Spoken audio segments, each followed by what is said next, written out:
இந்த சீருடை பேரவை செயலாளர்கள், இங்கே இருக்கக்கூடிய முன்னாள் சட்டமன்ற உறுப்பினர் எல்லோரும் இந்த சீருடை அணிந்திருக்கிறோம்.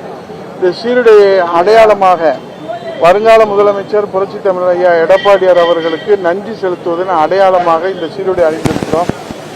என்ன தீர்மானம்னு கேட்டீங்கன்னா, தெய்வீக திருமகனார் பசும்பொன் முத்துராமலிங்க தேவர் ஐயா அவர்கள் தமிழ்நாட்டின் தென்கிழக்கு மாவட்டமான ராமநாதபுரம் மாவட்டத்தில் உள்ள பசும்பொன் என்கின்ற புண்ணிய பூமியிலே மிகுந்த வசதி படைத்த ஜமீன்தார் குடும்பத்திலே அக்டோபர் 30, 1908ஆம் ஆண்டு உக்கிரபாண்டி தேவருக்கும் இந்திராணி அம்மையாருக்கும் பிறந்த மகனாவார்.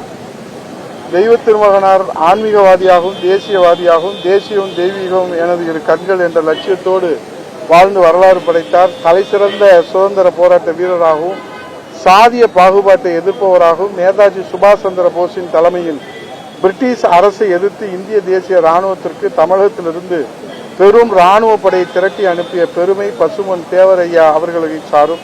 1920ஆம் ஆண்டிலிருந்து அப்போதைய மதராஸ் மாகாணத்தில் மதுரை, ராமநாதபுரம், திருநெல்வேலி ஆகிய பகுதிகளில் அமலில் இருந்த குற்ற பரம்பரை சட்டம் என்கிற கொடிய சட்டத்திற்கு எதிராக தேவர் அவர்கள் போராடி இந்த நாட்டின் அடிமை சங்கிலியை தகர்த்தெறிந்து வீர வரலாற்றை படைத்தார்கள். மேலும் என் சகோதரர்களான பட்டியலின மக்களை அவர்கள் மீனாட்சி அம்மன் கோயில் ஆலய பிரவேசம் செய்கையில் அவர்களுக்கு தேவையான அனைத்து பாதுகாப்பையும் என் மக்கள் தருவார்கள். அன்னையை வணங்கி அவர்கள் வீடு திரும்பும் வரை அவர்களது பாதுகாப்பிற்கு நான் உத்தரவாதம் தருகிறேன் என்றார் சமதர்மத்தின் தலைவர் தெய்வீக திருமகனார் ஐயா பசும்பொன் அவர்கள். ஒரே நேரத்திலே சட்டமன்றத்திற்கும் நாடாளுமன்ற தேர்தல் நின்று மாபெரும் வெற்றி வரலாறு படைத்தவர். 1930களில் தொழிலாளர்களின் நலனில் அக்கறை செலுத்தி தொழிலாளர்களின் தோழனாகவும் விளங்கினார். வீரமற்ற விவேகம் கோழைத்தனம், விவேகமற்ற வீரம் முட்டாள்தனம் என்ற வார்த்தைக்கு இலக்கணமாக வாழ்ந்து காட்டிய தெய்வீக திருமகனார் தேவரையா அவர்கள் சிறந்த பேச்சாற்றல் கொண்டவராகவும் குறைந்தது 3-4 மணி நேரம் சொற்பொழிவாற்றும் நாவன்மை பெற்றிருந்தார். தமிழிலே மட்டுமல்ல, ஆங்கிலத்திலும் சிறந்த புலமையும் பேச்சாற்றலும் கொண்டவராக இருந்தார். வள்ளலாரின் ஆன்மீக கருத்துக்களை ஆயிரக்கணக்கான மக்களிடத்திலே தொடர்ந்து கொண்டு சென்றதோடு ஆன்மீகத்திலே தேவர் கொண்டிருந்த ஞானமும் ஆன்மீக சொற்பொழிவுகளும் அவருக்கு தெய்வீக திருமகன் என்ற பெயரையும் பெற்று தந்தது.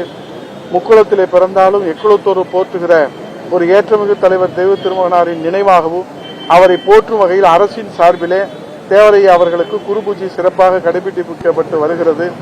தேவரையா அவர்கள் பிறந்ததும் இறந்ததும் ஒரே நாளான அக்டோபர் 30. எனவே தேவர் ஜெயந்தி அவர்களும் குரு பூஜையும் ஒரே நாளிலே கடைபிடிப்பது தெய்வ திருமகனாருடைய தனிச்சிறப்பு. பசும்பொன்னிலே இந்த 3 நாட்கள் கோலாகலமாக 28, 29, 30 இந்த 3 நாட்களும் கோலாகலமாக நடக்கும். ஆண்டு முழுவதும் அவரை தரிசித்தாலும் கூட இந்த 3 நாட்கள் கந்தசஷ்டி திருவிழாவை போல இந்த 3 நாட்கள் தேவர் குரு பூஜை விழாவிலே தமிழ்நாட்டின் பல்வேறு பகுதிகளிலிருந்தும் பல லட்சக்கணக்கான மக்கள் கலந்து கொண்டு பால்குடம் எடுத்தல், அலகு குத்துதல், முளைப்பாரி செலுத்துதல், முடி காணிக்கை செலுத்துதல், பொங்கல் வைத்தல், தீசட்டி எடுத்தல், ஜோதி ஏந்தி வந்து அபிஷேகம் செய்தல் ஆகிய பிரார்த்தனைகள் மூலம் தேவரையா அவர்களை இந்த நாடே வணங்கி வருவதை நாம் காண்கின்ற தெய்வீக தியாக வரலாறு. இத்தகைய ஆயிரக்கணக்கான வரலாற்று சிறப்புகளுக்கும் பெருமைகளுக்கும் பாராட்டுகளுக்கும் போற்றுதலுக்கும் வணக்கத்திற்கும் உரிய தெய்வீக திருமகனாரின் புகழுக்கு புகழ் சேர்க்கின்ற வகையிலேதான் தெய்வீக திருமகனாரின் குரு பூஜையை அரசு விழாவாக கொண்டாட 1979ஆம் ஆண்டு ஆணையிட்டு தியாக வரலாற்றின் புகழுக்கு புகழ் சேர்த்தார் மன்னாதி மன்னன் மக்கள் திலகம் பொன்மன தலைவன் புரட்சித் தலைவர் எம்ஜிஆர் அவர்கள். அவருடைய வழியிலே பசும்பொன் தெய்வீக திருமகனாரின் திருவுருவ சிலைக்கு 2014ஆம் ஆண்டு 13.5 கிலோ எடையுள்ள தங்க கவசத்தை அணிவித்து தெய்வீக வரலாற்றுக்கு புகழ் சேர்த்தார் தமிழர் குலசாமி இதய தெய்வம் புரட்சித் தலைவி அம்மா அவர்கள்.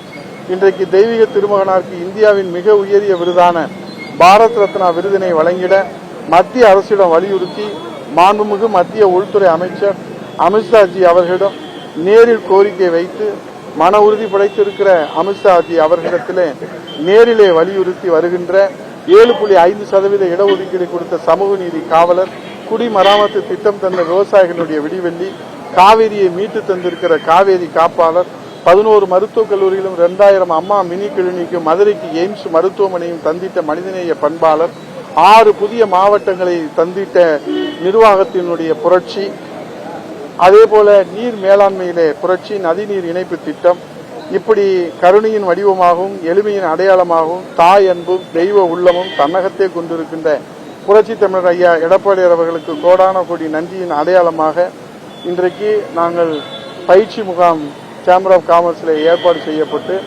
அவருக்கு நன்றி செலுத்துகிற முகமாக அடையாளமாக இந்த சீருடையை அணிந்திருக்கிறோம். இதிலே இரத்தத்தாலான கையெழுத்தை காணிக்கையாக்கி புரட்சி தமிழர் ஐயா எடப்பாடியார் அவர்களின் தலைமையில் இந்த தாய் தமிழ்நாட்டில் மீண்டும் மக்களாட்சி மலர்ந்திட, மன்னராட்சிக்கு முடிவுரை எழுதிட இந்த சூளுரை ஏற்று புரட்சி தமிழர் ஐயா எடப்பாடியார் அவர்களுக்கு இனி எத்தனை தலைமுறைகள் வந்தாலும் அந்த தலைமுறையெல்லாம் நினைவு கூறுகின்ற வகையிலே, புகழுக்கு புகழ் சேர்க்கின்ற வகையிலே தெய்வ திருமகனாருக்கு பாரத ரத்னா விருதுக்கு பரிந்துரை செய்த புரட்சி தமிழர் வருங்கால முதலமைச்சர் ஐயா எடப்பாடியார் அவர்களுக்கு இந்த நேரத்தில் கோடான கோடி நன்றியை காணிக்கையாக்கி பசுமன் புண்ணிய கிராமத்திற்கு, புண்ணிய பூமிக்கு வீர வணக்கம் செலுத்த வருகிற தெய்வ திருமகனாருடைய புகழுக்கு புகழ் சேர்த்திருக்கிற புரட்சி தமிழர் ஐயா எடப்பாடி அவர்கள் இருவரும் தெய்வங்களுடைய மறு வடிவமாக இருக்கிற வருங்கால முதலமைச்சர் ஐயா புரட்சி தமிழர் அவர்களை வருக வருக என்று வணங்கி நாங்கள் காணிக்கையாக்கி வணங்கி வரவேற்போம். நன்றி, வணக்கம்.